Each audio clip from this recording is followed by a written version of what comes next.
పెద్దలందరికీ నమస్కారం. సెట్టూరు గ్రామ ప్రజలందరికీ పంచాయతీ సమావేశాలకు విచ్చేసినందుకు స్వాగతం. ఇప్పుడు మీ సమస్యలు చెప్పండి. గ్రామ పెద్దలకు నమస్కారం. సర్పంచ్ గారు, మా ఊరిలో తాగునీరు సరిగ్గా రావటం లేదు. 3 రోజులకు ఒకసారి వస్తున్నా కలిసి ఎర్ర కలర్లో వస్తున్నాయి. దీన్ని పరిష్కరించండి.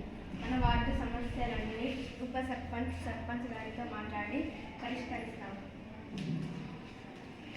గ్రామ పెద్దలు సర్పంచ్ గారికి నమస్కారం. మా వీధిలో రోడ్లు గుంతలు పడి ఉన్నాయి. పిల్లలు ముసలోళ్ళు ఆ గుంతల్లో పడి కాళ్ళు చేతులు విరుగుతున్నాయి. కొంతమందికి తలలు పగులుతున్నాయి. ఈ గుంతలు పూర్చేయండి. మన వార్డు సమస్యలని సర్పంచ్ ఉప సర్పంచ్ గారితో మాట్లాడి పరిష్కరిస్తాం. అందరికీ నమస్కారం. మా వీధిలో వీధి లైట్లు అన్ని పడటం లేదు. చీకటిగా ఉంది. ముసలి వాళ్ళు పిల్లలు వెళ్తుంటారు. పురుగులు పాములు వస్తుంటాయి. ఎవరైనా దొరికితే ఇబ్బంది కాబట్టి వీటిని పరిష్కరించండి. మన వార్డ్ మాట్లాడి గ్రామ పెద్దలందరికీ నమస్కారం. మా వీధిలో కరెంటు పోల్లు వంగిపోయి ఉన్నాయి. కరెంటు తీగలన్నీ వేలాడుతూ ఉన్నాయి.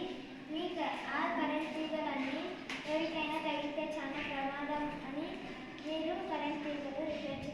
మా వార్డు సమస్యలు సర్పంచ్ గారితో ఉప సర్పంచ్ గారితో మాట్లాడి పరిష్కరిస్తాం.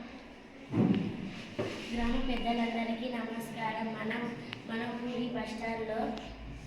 ఊరి బస్టాండ్లో చెత్త కుప్పలుగా ఉంది. కుళ్ళిన పండ్లు, పూలు, కూరగాయలు అన్ని చెత్త కుప్పలుగా వేస్తున్నారు. కుళ్ళిన వాసన వస్తుంది. కావున దాన్ని కొంచెం శుభ్రం చేయించండి. మన వార్డు సమస్యలన్నీ సర్పంచ్ గారితో ఉప సర్పంచ్ గారితో మాట్లాడి పరిష్కరిద్దాం. పెద్దలందరికీ నమస్కారం. మా వీధిలో సైడ్ కాలువలు ఉన్నాయి. పక్కింట్ల వాళ్ళు ఇసుక పోస్తున్నారు. మురికి నీళ్ళు రోడ్ల మీదకి వస్తున్నాయి. వాసన వస్తుంది. కొంచెం ఈ సమస్యను పరిష్కరించండి. సర్పంచ్ గారితో ఉప సర్పంచ్ గారితో మాట్లాడి పరిష్కరిద్దాం. సమస్యలన్నీ విన్నాను. నిధులు కొరతతో ఇన్నాళ్ళు చేయించలేదు. ఇప్పుడు ప్రభుత్వం నిధులు విడుదల చేసింది. ఒక్కొక్కటి చేపిస్తాము. మీరందరూ పంచాయతీకి వచ్చి మీ సమస్యలను వినిపించినందుకు చాలా సంతోషం. సర్పంచ్ గారు చెప్పినట్లు మీ సమస్యలను పరిష్కరిస్తాం. నేను మీ సమస్యలన్నీ రాసుకున్నాను.